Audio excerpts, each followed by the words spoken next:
In early 2025, I hosted the legendary economist and Nobel laureate Paul Krugman on my show. We never released it in the podcast feed, but it really is too relevant to leave in the archives, so we're sharing it now. In that conversation, Paul and I covered the most critical economic questions raised by artificial intelligence. We explored whether today's tech and AI valuations look more like a genuine productivity boom or a replay of the late 1990s. We investigated why the US is pulling away from Europe, whether AI might substitute for globalization and what that might mean for emerging economies. And we asked what happens to workers and communities as this technology transition unfolds. Listening back, it's a really sharp guide to the economic backdrop for everything we now discuss on Exponential View. Enjoy. We need to talk about the economy in 2025 and what's going on. I know you've got opinions, so why don't you start with your view of where we are in 2025 as sort of short-term horizon, headwinds or tailwinds, and then I'll respond to that. Okay, so we are very close to a Goldilocks economy in the United States. Unemployment is low historically. Inflation is low historically. It's a little bit above we have an official target of 2% inflation, and if you look at probably the better measures, it's more like 2.5. And if you think that's really important, maybe you should have a drink or two and calm down. We're really in good shape. It's starting point. This is about as good a moment as we've seen for a very, very long time. And the question is, there's always going to be something. Some stuff happens, as the bumper stickers don't quite say. And there's really two kinds of stuff that can happen. One of them is politics. And, I'm reading whether there's now, it's possible that my president is about to impose 25% tariffs on Canada and Mexico tonight, or then again, maybe not. And that's a big deal. And we have a bunch of potential political shocks to the system. I've just been doing some work, and if you look at tech stock valuations, it really has that sort of end of 1999 feeling. And are we going to be facing a sort of financial bubble burst? It's and so they really calm good times never last. And then in this case, I think it's unusual that we have at least two obvious threats to the times we're in. But all this will take time to unwind. So the numbers will continue to look good for the next 2 months at least. Yeah, I mean, it's interesting that we head into this with such a strong American economy. I'm sitting here in North London, and there's a particularly depressing series of charts which show OECD growth rate. These are the club of rich countries, and you have the US as part of it. And the US is just motoring away, right? It's the biggest economy there. It's growing much faster, far faster than the UK, where essentially the economy is roughly the same, has been the same size for, a decade or more. And Europe, at some cases, up until about a week ago, the mood felt funereal. But I think that there has been a change in the last few days. The bit that I wonder about is this issue of the tech stock valuations. I mean, we're definitely at a point where this magnificent seven. I love the way how the investment bankers always Yeah. come up with these wonderful terms. So the Mag Seven are highly concentrated. In fact, this is the highest level of stock market concentration since before the Great Depression. And of course, stock analysts love to look at things like this because history rhymes in a sense. But it does feel that there is something that is different this time around. I mean, for one thing, there is revenue momentum in a lot of these companies compared to the dot-com bubble where companies had valuations without revenue. The second is the world economy is much richer and much more complex than it was in 99 or in 1929. And so when I look at that, I wonder, of course, animal spirits can upset stock market valuations as they did on Monday with DeepSeek. And if stock market valuations drop, they can spill into the real world through wealth effects or sort of other dynamics. but it doesn't quite feel as overinflated as 99 because we can see the revenue flow into these businesses. Okay, I would actually mildly disagree with you on that because in 1999, and we think about the conspicuously silly stuff. We think about pets.com and so on, but that bubble was in large part telecoms companies rather than dot coms, Right. and the telecoms companies had real revenue and just not enough to justify the valuations. And technological, the, the the technology actually did deliver, maybe not on quite the epical scale that Mhm. people had hoped for, but we really did get a decade of substantially accelerated productivity growth out of the technology. So it was real stuff. What happened was that the idea that early movers and were going to be able to, as we now say, build a moat around their position, that they were going to be able to earn sustained high profits, turned out to be wrong. And in many ways, we look similar now. That this is it's. I think we're past the point of wondering whether AI is actually going to do anything useful. We still don't know how much useful it's going to do, but it's clearly something real. And there's real revenues coming in. But on the Mhm. other hand, are the valuations are far, far above anything that you would normally expect from those revenues. So the valuations depend on the belief that these are going to lead to entrenched positions for the existing companies. Yeah. Well, I think that's really true, and in fact, that is probably what we saw on Monday, right? When this Chinese Yeah. model DeepSeek, it wasn't released. I mean, DeepSeek R1 had been around for a while. They declared they were doing it weeks, if not months ago. I had written about DeepSeek back in December 23, and in December 2024, I said DeepSeek is a Chinese Sputnik moment for the US. So that was it, before the new year, because I thought that a lot of these stock market valuations are have embedded within them the idea that the US will have a sustained AI dominance. And sustained AI dominance will mean the best technology turning into the best product, turning into the fastest revenue growth, dragging forward with them the supply chain. So effectively the demand for NVIDIA chips, ultimately AMD chips, and the manufacturing. And that bet was so concentrated that of course any little wobble will have animal spirits, running through that china shop. Yeah. And not just that the US will continue to dominate, but that the Mag 7 will continue Right. to dominate and that there won't be some contender, US contender, European contender. It's worth remembering that although European macroeconomics doesn't look too good, there's a whole lot of, it's not as if the technological sophistication is restricted to the United States.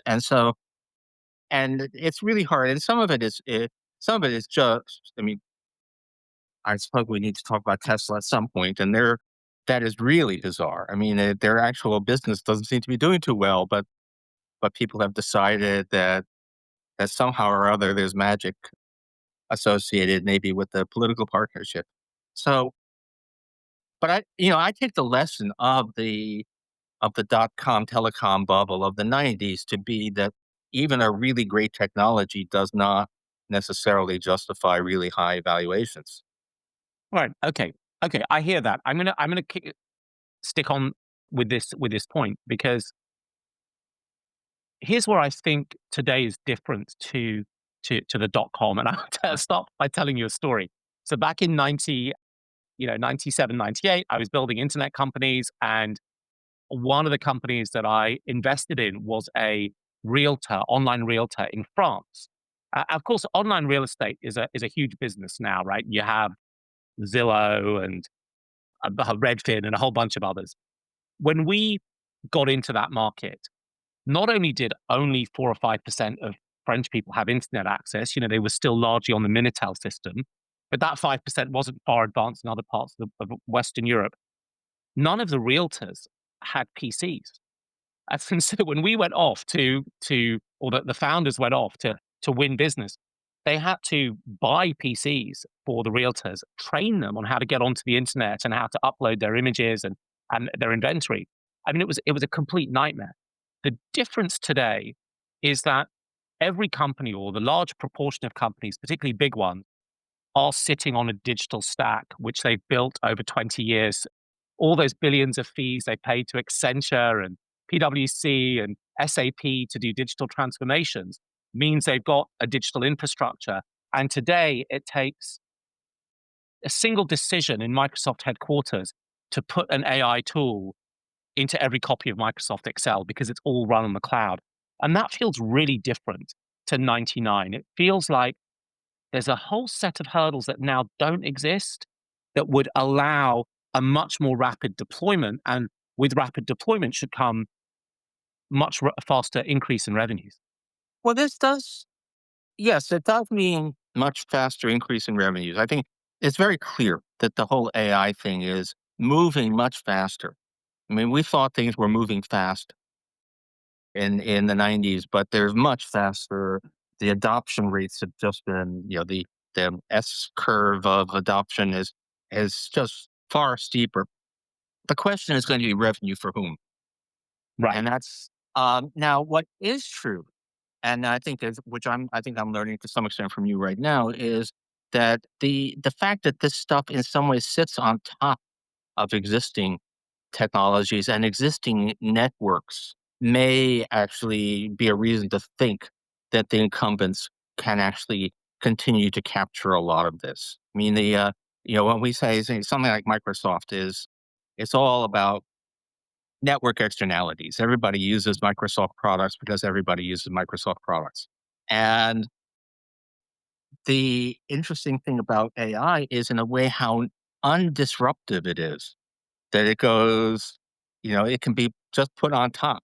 Actually, Hmm. I spend a lot of time turning these things off because I don't want it. But the Right. Copilot is right there, and you're still, after all these years, using Word and Excel, which is the network externalities and the moat, and then but it's not some upstart competitor bringing AI to word processing or number crunching. It's quite straightforward for Microsoft to actually go right in there and do it itself. So that might be a difference. Now, it may be that we're just not thinking big enough and that there's something just radically different will break through. But it is true that right now it's looking as if this is, in terms of market share, um, kind of less disruptive than some past technologies.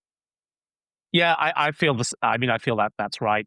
Gemini from Google and Microsoft are all are doing reasonable well. I mean, we do have the new players, but what's interesting about the configuration of the market is that each of the new players, like OpenAI and Anthropic and others, are really closely embedded with the last generation's giants. And it's not as if the Ford Motor Company or AT&T was closely allied so strategically with the firms that went before. So it feels like this industrial transition has different, characteristics. And, perhaps it is just that bits are bits and you're building on bits. And so, what else can we expect at this time? I would love to talk also about, something that I think is quite close to your heart that is, I think, quite difficult to navigate right now, which is what happened what should we think about what happens to the workforce under the speed of this kind of AI transformation? And I will start with a little sort of pitch of how I see the state of the nation, which is that companies are really, really eager to uh, make productivity improvements, and these tools can automate large parts of roles, right? They can automate many, many tasks. And so the natural outcome for workers will be either suppression of wages or it will be, it'll be loss of jobs on the flip side of that productivity gain. And that the question is not whether new jobs will get created, because historically we've always created new jobs. And, we've seen work from some of your colleagues in the field of academic economics to show that, most jobs in the US are in categories that didn't exist 60 or 70 years ago. But I suppose the question that I have is that I wonder about is what is the likelihood that that the economy will create enough new jobs in those categories for there not to be some kind of schismatic dislocation as this technology rolls out. How Well, have you thought about that? I think there's quite a lot of dislocation coming, although that's not new. I mean, that has been the case for with every major change in every major technological revolution. That a lot of jobs are destroyed and a lot of jobs are created, and in the end, one way or another, there ends up being full employment because that's more or less it. Mass unemployment due to automation has been, people have been predicting that for a very, very long time, and it never happens. But the transition, the a lot of people can find themselves in the wrong job, in the wrong place, sometimes geographically. I mean, it feels to me like it was just a year or two ago that it was, we were telling people learn to code, and now it turns out that coding is one of those things that AI does, apparently. I have no personal experience of it, but apparently does pretty well. It does pretty well. And, the way I've been thinking about it, so one of the sort of put down remarks that people make about large language models, and I'm not quite sure if it applies fully to everything else, but that it was just souped up autocorrect, but the thing is, there were, first of all, you could say that something like agricultural machinery is just souped up guy with a scythe cutting down wheat, which didn't stop it from being hugely disruptive. And meaning that we basically have, we have fewer. The United States is a major agricultural exporter, and we have fewer farmers than we have people playing World of Warcraft.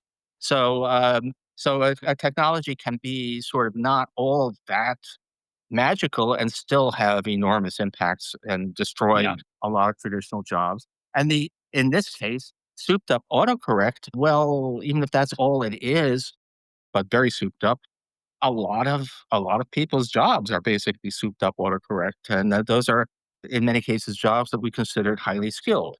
So a lot of things in middle management, a lot of I mean, I don't know if there's a way to get this, but things that I've noticed is that translation translation software is Very good. not perfect, but damn good. And how many people were displaced by the fact that you don't actually need somebody Right. who speaks Mandarin?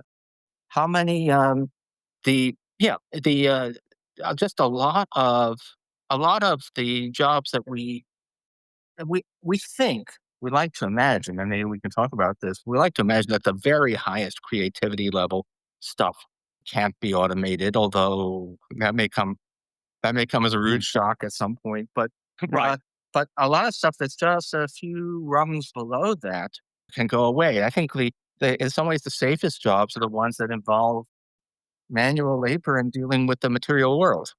Right. I don't. Well, it's fascinating because 15 years ago, that the story was AI was going to come after routine jobs in offices, and what we have seen is this souped up autocorrect. It doesn't really matter how it works in theory. If it's working in practice and doing much more than that, it will have an impact. Is taking enabling lawyers and software developers and creatives in all sorts of areas, and I think that that has been come as quite a surprise. The I think Goldman Sachs did some work last year, and they were showing that the sort of the pinpoint where jobs really started to be impacted by effective LLMs was about $100,000 a year salary, which is you know, well above the average. So we end up in this quite interesting world, and I agree with you that we may feel that there are certain jobs that are very highfalutin and creative, and the machines won't be able to at least support or augment them. But with every release of an AI system, those systems get better and better, and I think that that does create a real pressure and attention. I mean, later today, OpenAI will release their next model, which is called O3.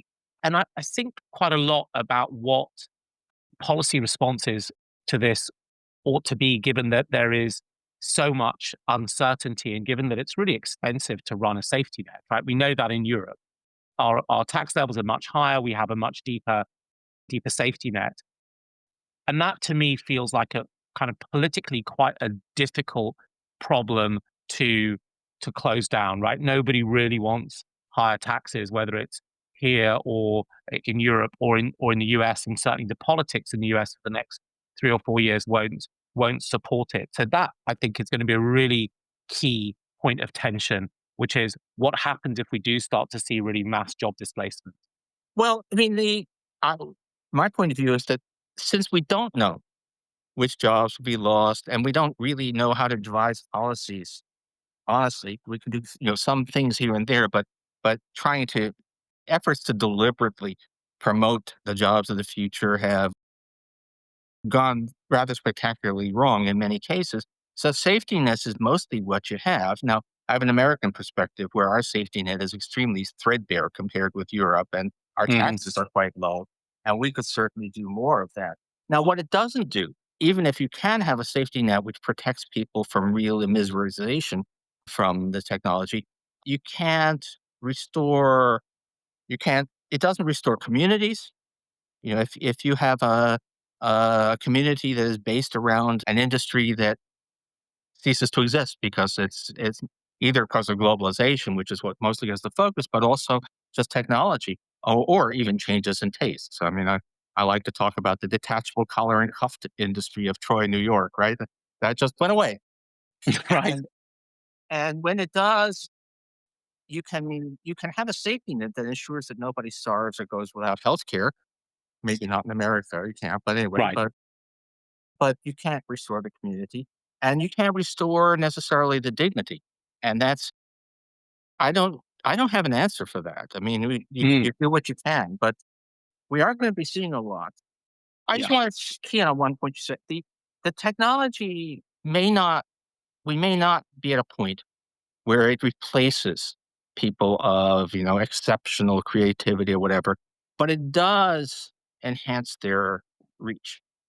Yeah, And absolutely. And we've been seeing that for quite a while. I mean, I still have some ties in academia, and which is a poor model, but I think may have something to do with. I think it's also true in things like the legal profession, which is that the very top people can actually do a lot, can basically cover a lot more bases because of Mm. technology, and which actually makes things more hierarchical. I mean, I used to joke about a couple of fields that I follow that we were now at a stage where there were only 3 people in the top 10. And that's again, Yeah. it's an unequalizing effect of the technology to which I have no answer. No, I think we're also going to see that there is in my other hat, which is to invest in startups, in particular deep technology and AI startups. There is a mood towards a belief that you could build the billion-dollar single person company, like the one man unicorn, as they call it. And the idea is that there's a whole array of ordinary and increasingly complex tasks that can be delegated to tens of thousands of AI agents, and you've swapped labor for capital, and you're just paying a rental to a cloud service for that. And I think that is a direction of travel that we've seen. The number of people employed, even by a huge company like Facebook, is far smaller than was ever employed by General Motors, and so on and so forth. I know that we're going to go to questions in a few minutes. One thing I would love to also for us to talk about is trade and tariffs.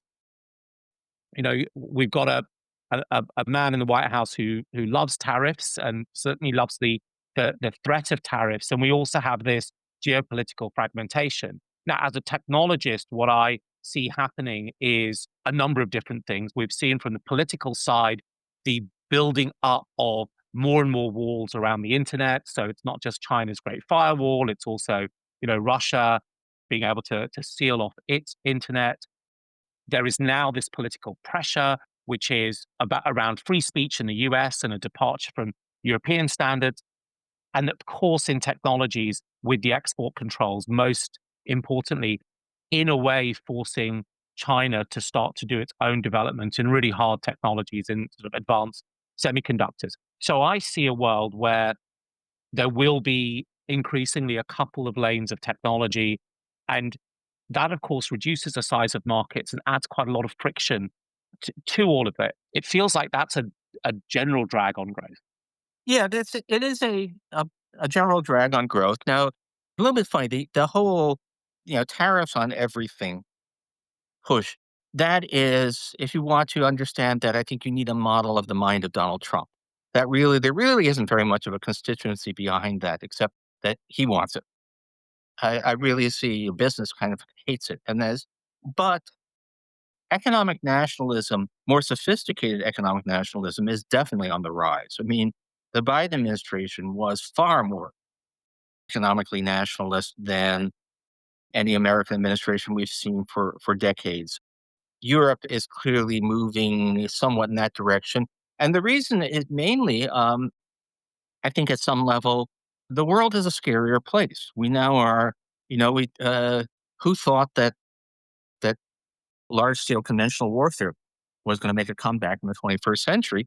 And now it has. And now you think that, well, we need to have capabilities, either domestically or in our close allies, that mean that we are not can't be shut out, that we have the ability, and if possible, we're going to try and deny this stuff to people that we don't consider our friends. And that is going to fragment the world. And also, by the way, worth saying, and I know we need to get questions. I'm the one who said that. The One of the things that is also true is that, to an important extent, technology can actually substitute for globalization.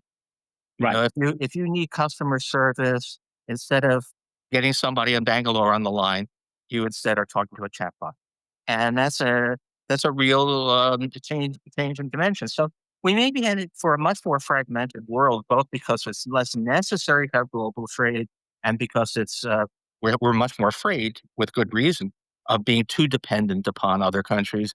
And what I worry about is the small countries who may be left out in the cold. And so, the EU is going to be fine. I think Britain will reach some kind of accommodation with the EU. If Britain will be fine, America will be fine. Um, Bangladesh, Vietnam, Yeah. not so clear. Well, I love this line, technology is a substitute for globalization. I'm going to come back to you after we finish this live on that. In my first book, I talk about the coming fragmentation that was going to be driven by changing technology. And I identified this idea, although I didn't have quite the pithy communication that you have, technology as a substitute for globalization, that there are technologies that will do the job that globalization used to do. And that would be things like, 3D printing or vertical farming that allow localized production, particularly of food. But also, I think critically, the change in the energy system. So you buy solar panels once, they last for 25 years. You buy batteries, they last for much longer than we ever thought. And you don't need to be a vassal to a sort of a petrostate. And that, I think, does create an interesting path for countries like Bangladesh or Pakistan or Vietnam, where a lot of their sense of sovereignty and ability to develop is about their access to energy, right? How much energy catch do they have as an economy? How many energy services can they actually use? And in the last 2 years in Pakistan, there's been this remarkable change driven by the falling cost of solar panels, which has meant Pakistan has become one of the largest importer of solar panels and broke the link between measured grid delivered electricity and GDP growth Right. because businesses could not be bothered to sit behind brownouts and blackouts and went off and bought solar panels to keep their businesses running.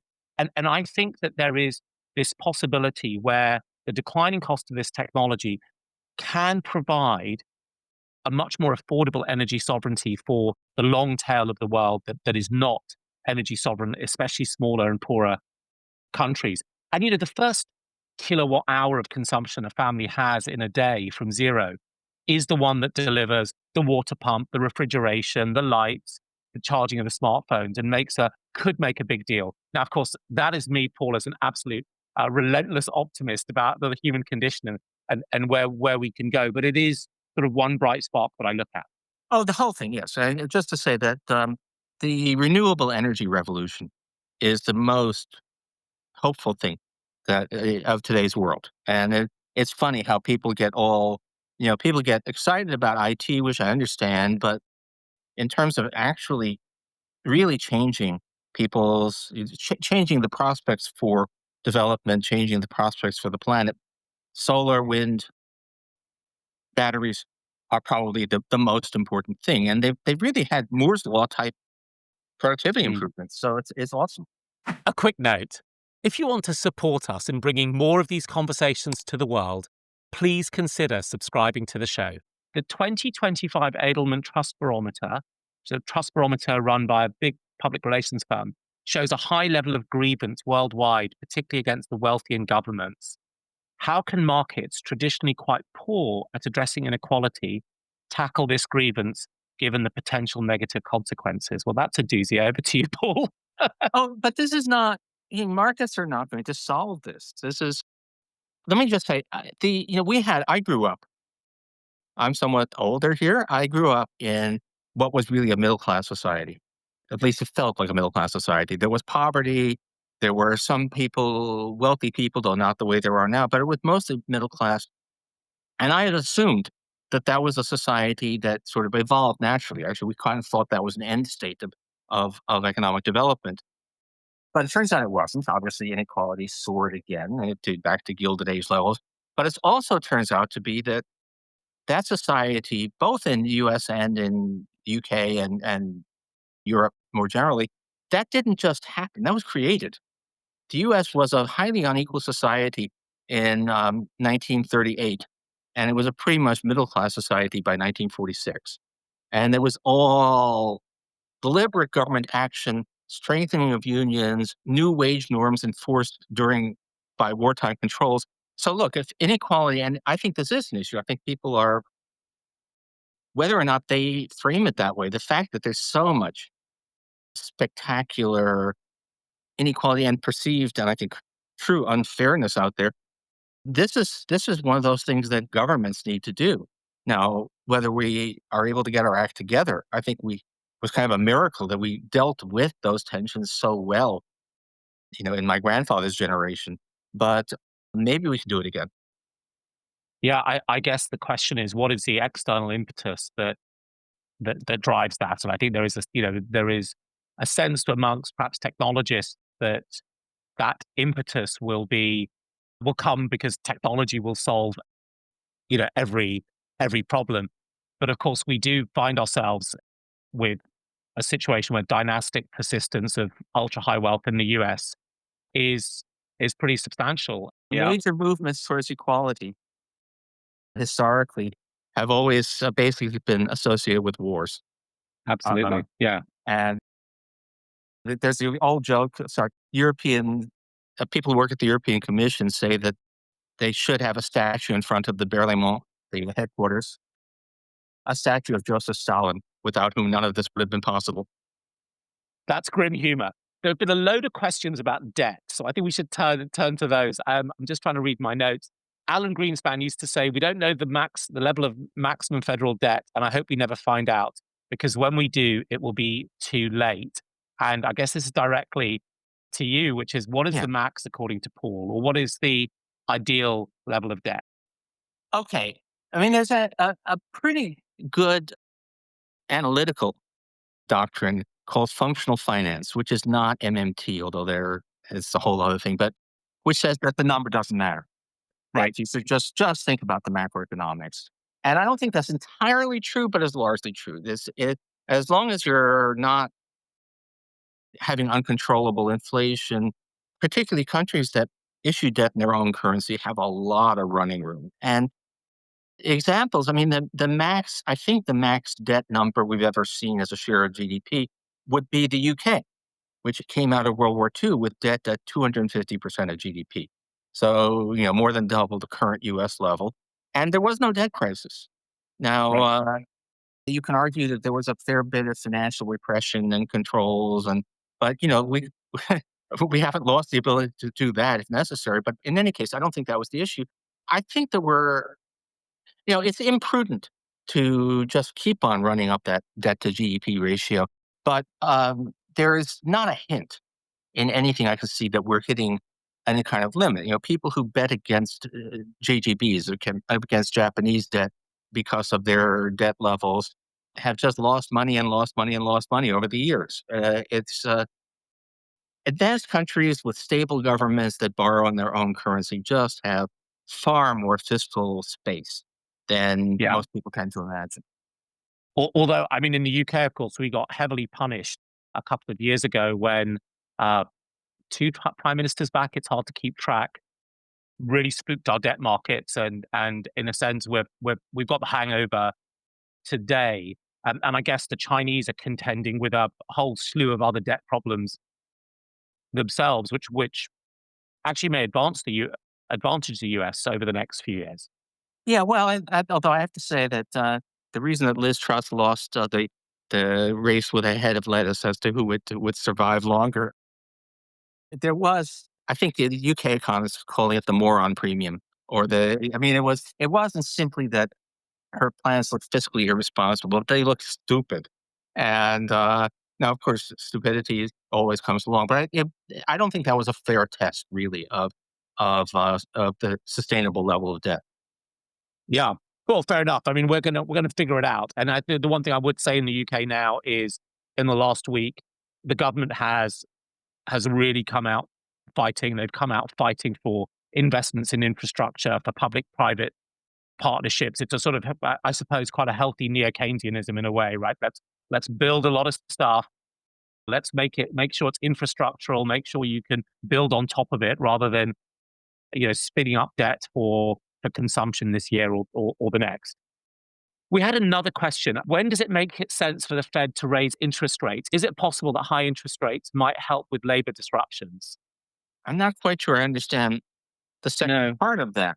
I mean, the Fed is, look, they have, as they should, a dual mandate. They're supposed to achieve full employment or sustainably full employment, and they're supposed to have low inflation. And there's a target of 2%, which is rather arbitrary, as one of the few things in the world that you can really blame on New Zealand, which is a whole story. But something like that, inflation, basically keep inflation low enough that people are not constantly thinking about it. The right level of inflation is low enough so that it does not become a source of major use of cognitive energy, and as full employment as you can manage. And that's what will determine where they set interest rates. They will judge it wrong sometimes because they're actually, the dirty little secret of all this stuff is that Jerome Powell has essentially no information that anybody who knows how to use, knows how to use Fred, the Federal Reserve database, Hmm. doesn't have. And so they'll get it wrong, but I don't think now the labor market disruption issue, not really. I mean, we did have a big labor market disruption as we came out of COVID because the mix of stuff that people wanted to buy was very different, and Hmm. we had a period when we had a really high ratio of unfilled job openings to people looking for jobs, which was transitional and probably, and the Fed raised interest rates in part because that seemed to be kind of inflationary. But that problem has kind of solved itself for the time being. Now, if AI could produce another similar disruption, though unlikely to go as quickly. But I don't think, this fact of the Fed has got one dial to turn. Central banks, they Hmm. have, the overnight interest rate, and there's only Right. so many problems you can solve with only one dial. Yeah, and I also wonder about, when we think about how this intersects with the labor market, what is happening from a geographical structure perspective. As we move into these advanced economies, you get this effect of agglomeration. People want to get to where the other strong growing companies are, and so you get these clusters building. San Francisco Bay Area being the most powerful in the world, and it strikes me as quite a challenging public policy uh, problem to figure out how to turn a 21st century economy into one that grows across a broad geographic spread.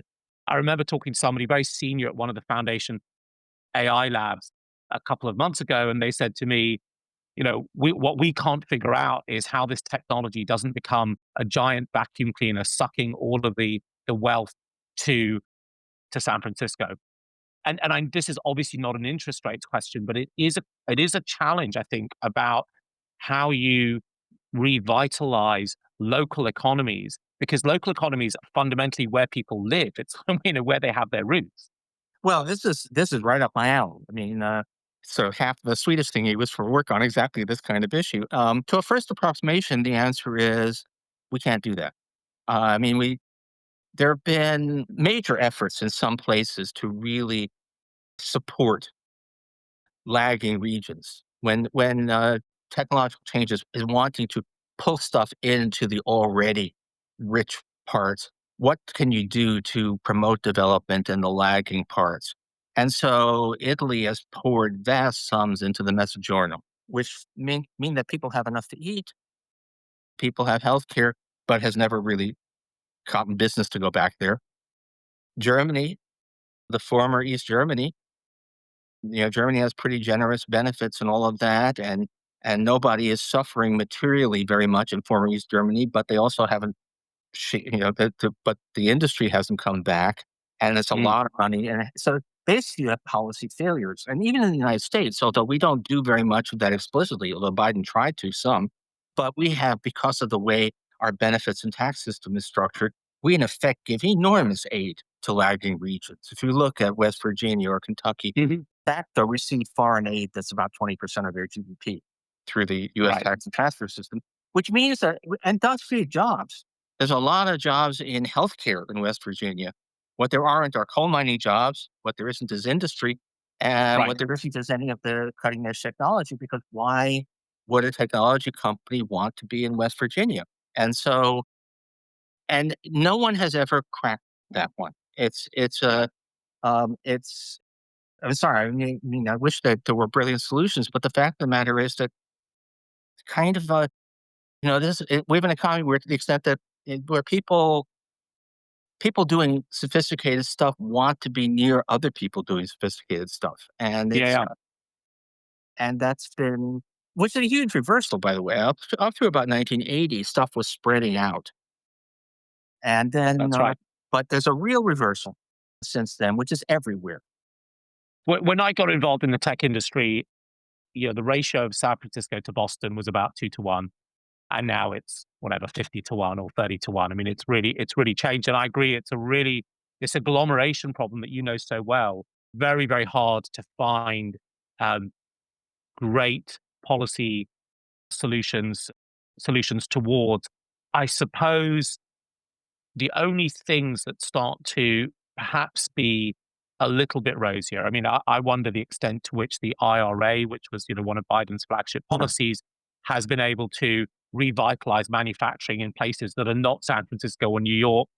And with that, you can start to see local ecosystems and expertise in those areas. And further down the track, ultimately, local economies can function because there are people there, but it doesn't feel like you're going to have the anchor tenancy of the big 10 or 20 companies. I mean, of the big 10 companies in the US, I think every single one is on the West Coast. Yeah, and then if you take the other great source of high value added per worker is Greater New York, which is Right. mostly the financial industry, and now isolated places in the hinterland can thrive.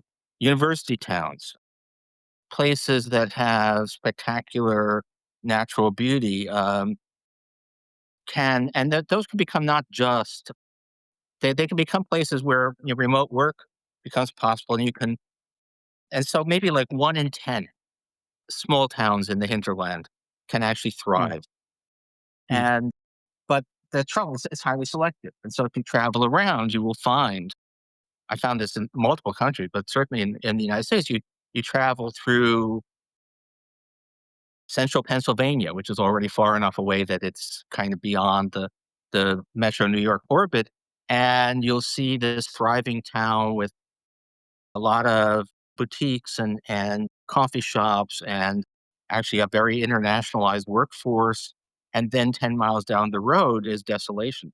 Don't have an answer for that. I mean, and to just say, well, people should move. Well, People don't that's want to not move. that They easy. live where they live.